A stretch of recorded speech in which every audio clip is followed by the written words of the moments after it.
Hi, everyone. This is Jim Cahill with another Emerson Automation Experts podcast.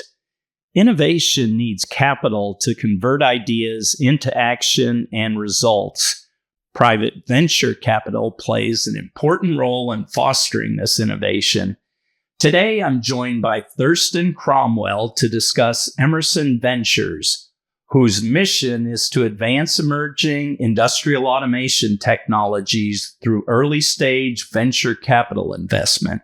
The focus is on supporting industrial software solutions and startup founders with the potential to solve real manufacturing and production automation challenges, and on fostering partnerships to gain strategic insights into emerging industrial technologies, adjacent markets, and industrial disruptors. Welcome, Thurston.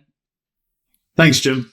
All right, let's kick things off by giving our listeners a little flavor of who you are and what is Emerson Ventures' role inside Emerson when it comes to backing and shaping the next generation of industrial automation startups. Sure.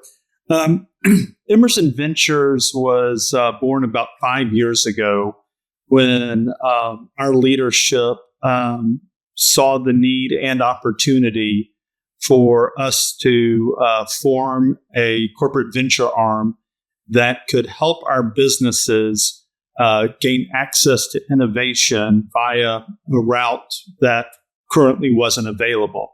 There's a ton of innovation that goes on at Emerson, and that can happen in new product development, R&D, iterations on current products. But there's a unique opportunity for us to invest in and partner with early stage technology companies that are of high strategic value and interest to our businesses, and allow that to be a different conduit by which innovation can come into Emerson. That's why the mantra of Emerson Ventures when we started it, and still to this day, is access to innovation, and how we encourage all of our businesses to think about the venture initiative when considering partnering with us. Yeah, that seems like an important aspect, that not everything is developed internally, but we've got our eyes out for what's going on there externally. So can you paint a picture of what industrial innovation means at Emerson today on the plant floor, like in the control room and inside Emerson Ventures? And why does this moment feel different from past waves of automation? Well, I'm not sure it necessarily feels different than past waves of innovation and opportunity in automation. Obviously, the AI megatrend is before us, and part of everything that's being considered by both our businesses and the startups we're either currently partnered with or thinking about partnering with. So that, to your question, I guess there probably hasn't been that big of a wave crashing at one time so seismically. Good point there. But as far as our process is concerned, whether it's AI related or not AI related, the process really hinges on our businesses' great brands, and their positioning in the market, their positions as stewards of industry, and us having a very unique perspective on what could be needed or provided for in the market that would be supplementary to what we have, that at the end of the day could help an Emerson business now or in the future better serve a customer. When we have initial discussions with our businesses about early stage companies that may be of interest to them, we always start with that initial litmus test, which is, are they of strategic interest? And then sometimes I'm asked, how do you define strategic interest? And it's that litmus test I just mentioned, which is, could they help you better serve a customer? And if we keep the construct that simple, it helps us get to the right answer of, this could be interesting, this probably isn't interesting, pretty quickly. Yeah, that sounds like a great filter. If you just do it because it sounds cool, but maybe not of that much value to customer, we're just kind of wasting everyone's time there. So that seems like a real logical thing to do. Emerson has committed significant capital to Emerson Ventures to advance industrial software and enabling technologies. So how do you decide which themes are must-win versus nice to watch in your investment roadmap? Well, the nice thing about our program, and once again, the benefit of keeping it simple, is we rely on the expertise, the knowledge of our businesses as the start of the flywheel for our process. So we would be in terrible shape if it was Thurston out there just on our own with our little team, trying to turn over rocks and see if anything is interesting and is going to solve a technology problem for Emerson. That would be a disaster that would go down in flames pretty quickly. So the nice thing about our program is our process starts every quarter with the technology and strategy leaders of our business groups that are advising me and our team as to, at that given moment, that given quarter, what meets that, what have they identified on their strategic technology and innovation roadmaps? What have they identified as being technologies of interest that could best be served by the venture model? And we've been working with our business groups long enough that they know what fits that paradigm, and they can give us really good direction on what to go look for. And then we go out and do our research, make our contacts, work our network, and try to come back to them with a spectrum of opportunities that fit the mandate they've given us.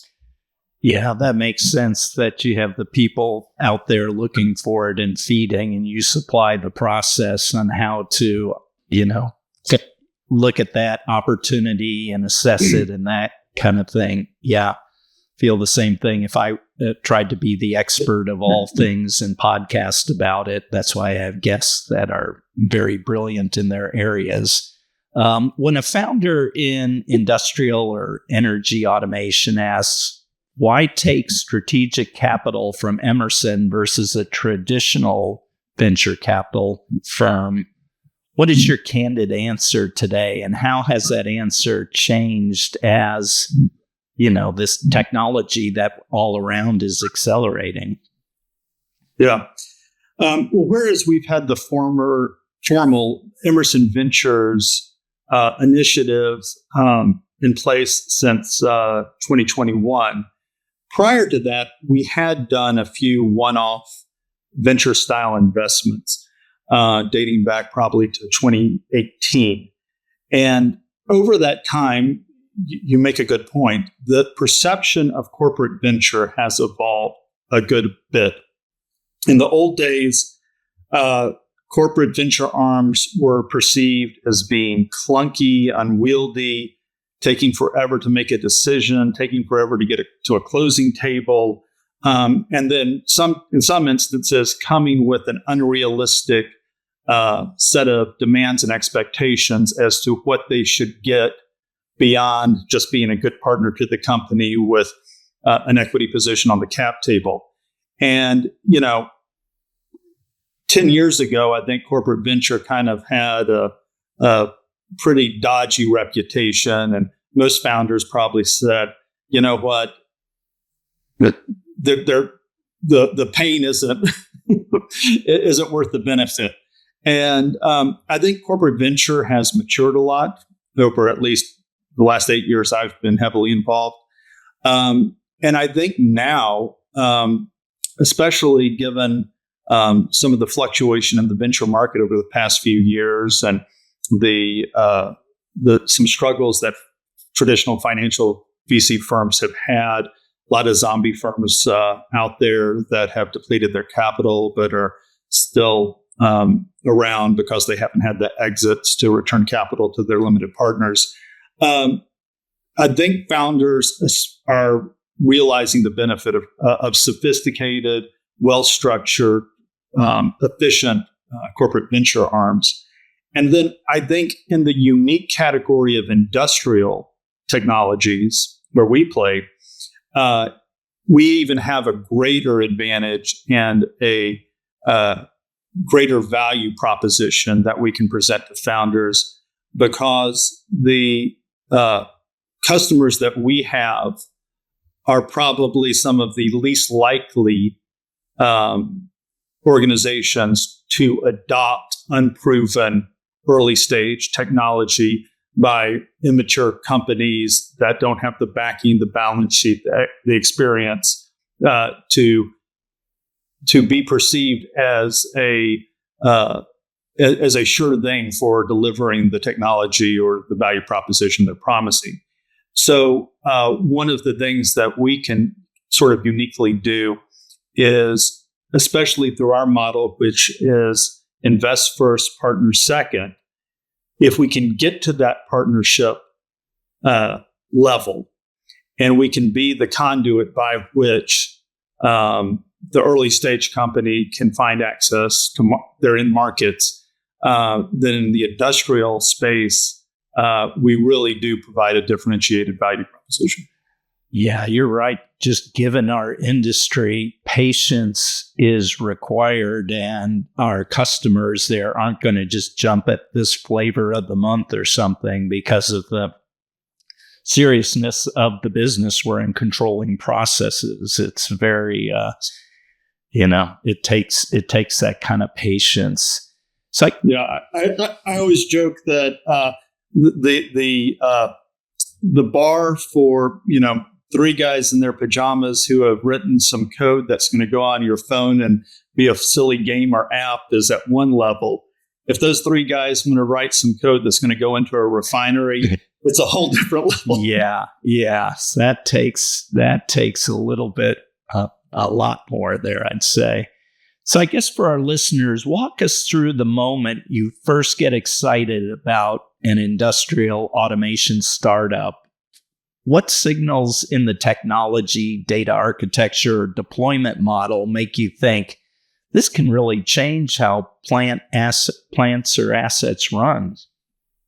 Well, going back to our process, we're usually engaging with those companies after having the directive from a business unit to find X, Y, or Z.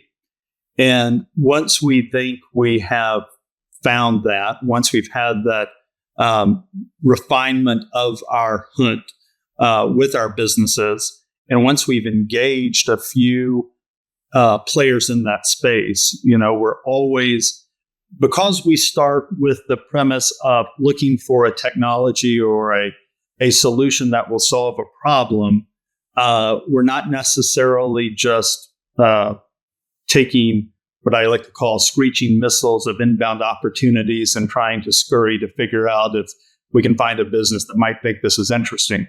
So as a result, having flipped the process probably much differently than other, certainly financial VCs do, we kind of start at the beginning with an ecosystem, and then we start comparing the criteria that our business leaders have defined for us as the differentiating criteria.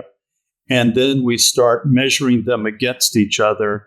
And through a series of technical calls that include the subject matter experts, we can start comparing and contrasting. And it's funny, even for me, a non-technical person, when you hear something interesting and unique for the first time, and you've heard three groups of people try to solve a problem one way and it all sounds the same, and then you hear one where someone's coming forward with something that sounds really unique and interesting.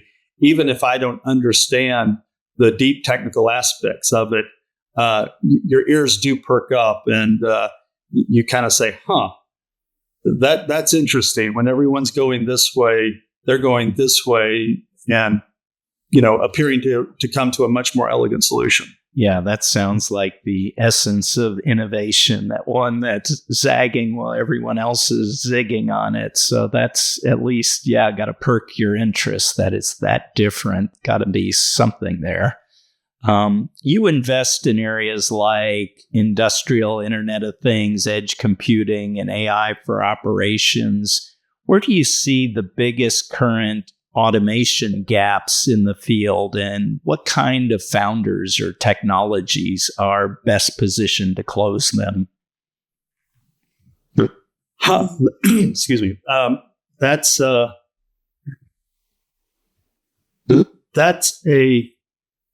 difficult question. The companies in our portfolio that are the most successful and have the founders that are the most, or at least succeeding early in solving those problems, are the ones that have very close proximity to either companies like us, including some of our competitors who actually are co-investors in several of our portfolio companies. And they're actively engaging that feedback loop with their strategic stakeholders, whether they be investors, customers, or partners. And those are the ones that have sort of the nimbleness that allows them to adapt to the product market fit challenges that are almost evolving on a daily basis. Especially in this era of accelerating technological change. The companies that may have more challenges in that regard are the ones that may have tremendous subject matter experts as founders, great technical leadership, and who go into a bunker and say, I think I know what the market needs. I'm going to build it.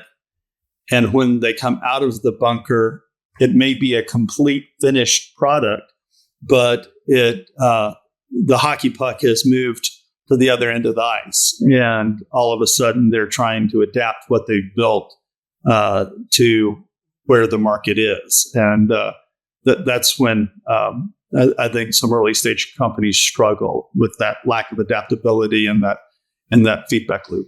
Yeah, I think, that start to finish and not iterate or get any feedback along the way is a risky path to go, because you're right, with the way things move so quickly, you may totally miss the opportunity by trying to have it finished and perfect there. For early stage teams building IIoT, edge, AI, or control technologies, what do they most often get wrong, and how they frame strategic value to Emerson? And what would you coach them to make the story resonate? I think understanding Emerson's businesses, if you were going to pitch Emerson Ventures and seek what I like to call us as a value add strategic investor, what you should probably start with is understand what Emerson business is going to be. The excited partner is going to raise their hand and is going to engage with you once the Emerson Ventures investment is inked and done. And I'll explain a little bit about our process, and maybe that'll make a little more sense. When we make an investment, we do so from the very beginning in partnership with an Emerson business. They do that initial strategic value assessment. They participate in the early stage technical deep dive calls with the potential target. If everything's going well, Their first level of in-depth assessment is the completion of our standardized strategic scorecard.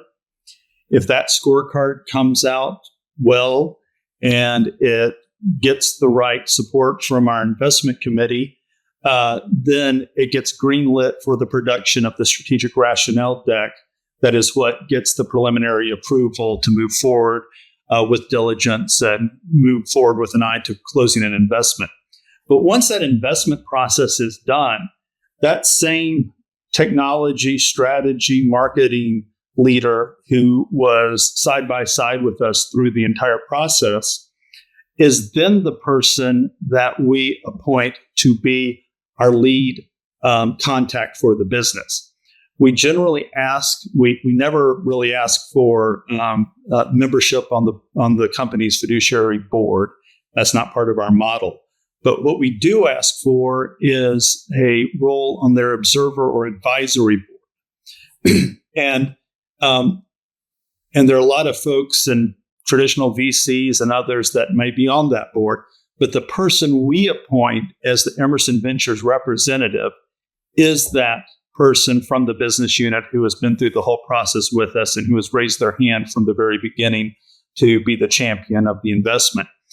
And then that person is charged with executing the thesis under which the investment was made, which is comprised of a few points of how do we hope to gain value from the investment and partnership, and what are we willing to do as a commitment to foster and support the early stage company through their growth and development.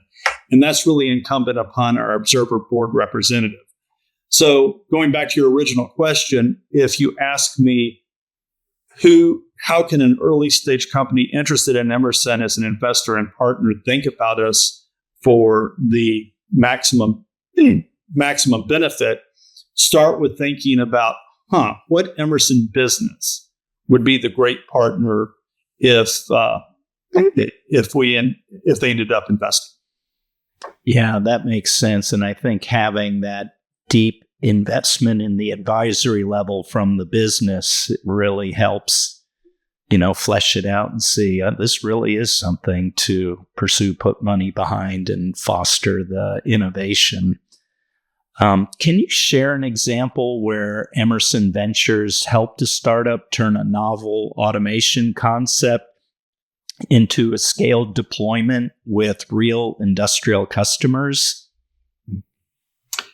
Yeah, it'd probably be easier to think of the instances where we haven't had some measure of significant strategic commercial partnership.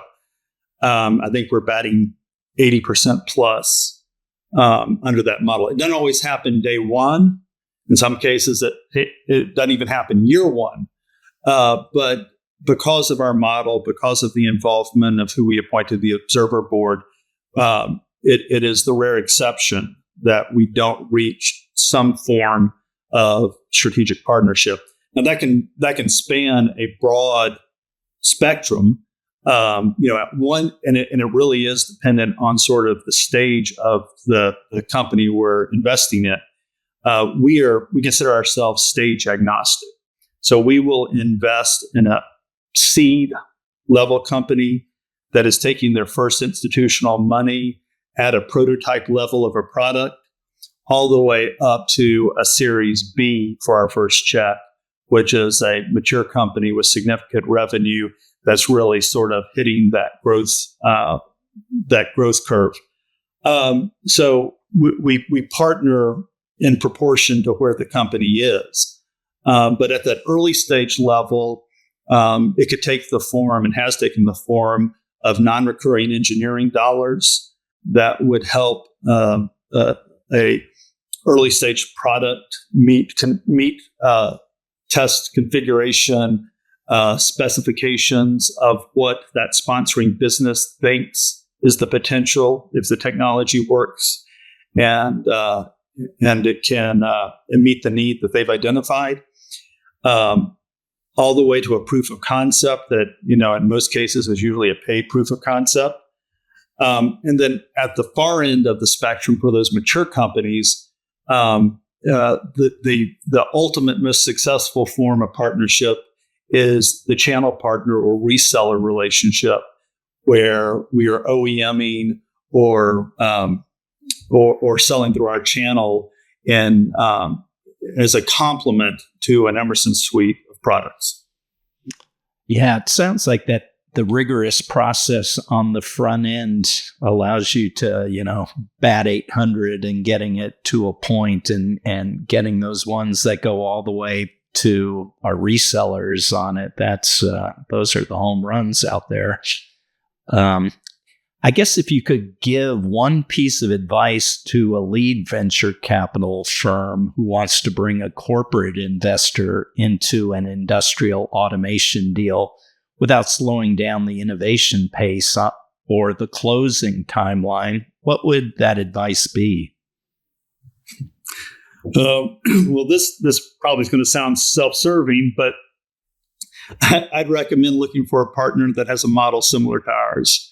A lot of corporate VCs operate as sort of an encapsulated or autonomous entity that flies under the banner of the corporate parent, but at the end of the day makes their investment decisions very similar to how a financial VC does. They say, okay, this has great return potential, which is also a key factor for us. And we're going to go ahead and make the investment. And then we're going to hope that we can entice a business unit to in some way partner with this portfolio company.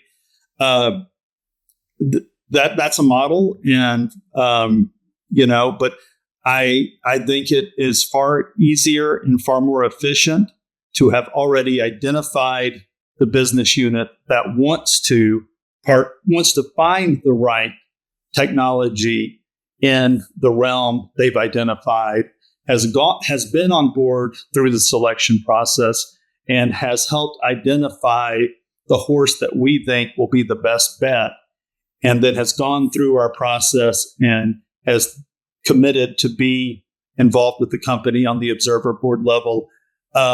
It's way easier to call that person and say, hey, we have this idea for taking the partnership in this direction, than, picking up the phone and trying to introduce a company that your business people have never heard of and convince them that it's the greatest thing since sliced bread.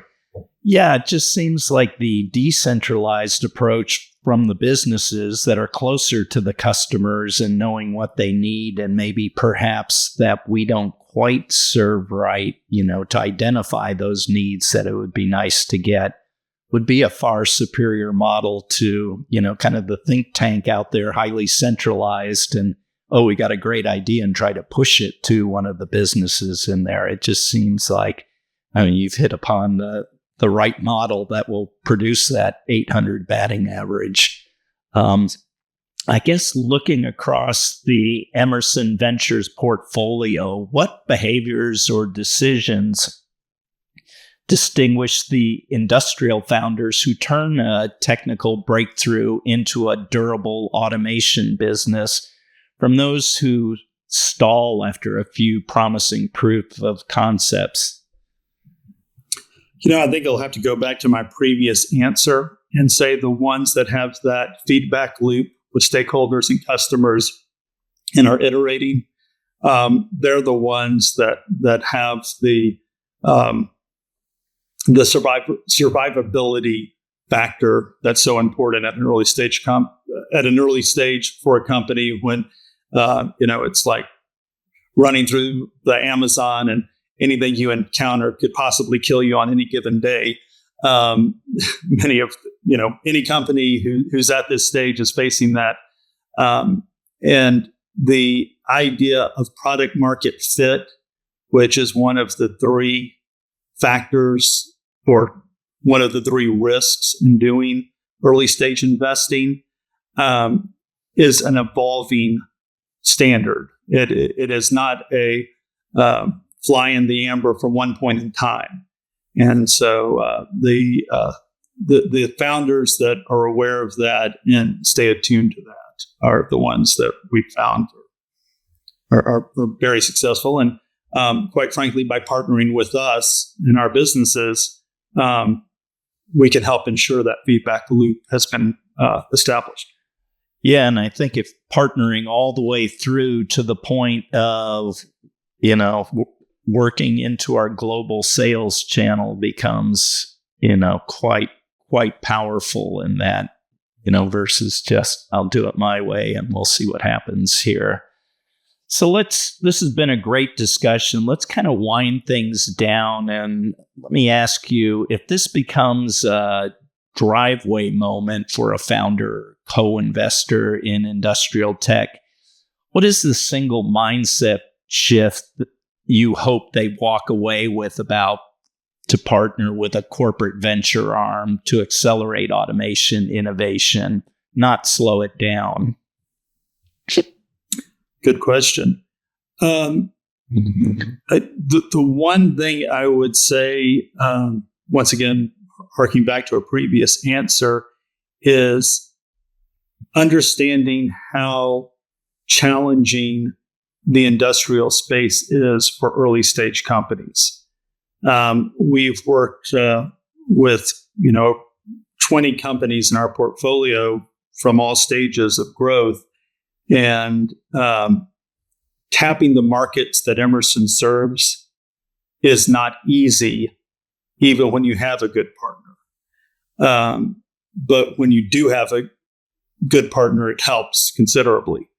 So understanding, especially founders that this may be their second or third startup, who may have come from other technology sectors or industry sectors, who are now doing the industrial automation world that Emerson plays in, knowing that having a global top tier leader, steward in the sectors you choose to serve or trying to serve is or can be quite a game changer. Yeah, that makes complete sense. Well, I guess for our listeners, I encourage everyone to visit the Emerson Ventures section on emerson.com. And you can also get news and updates on the happenings of what Emerson Ventures is up to on their LinkedIn showcase page. Thank you so much for sharing your expertise with our listeners today, Thurston. Happy to.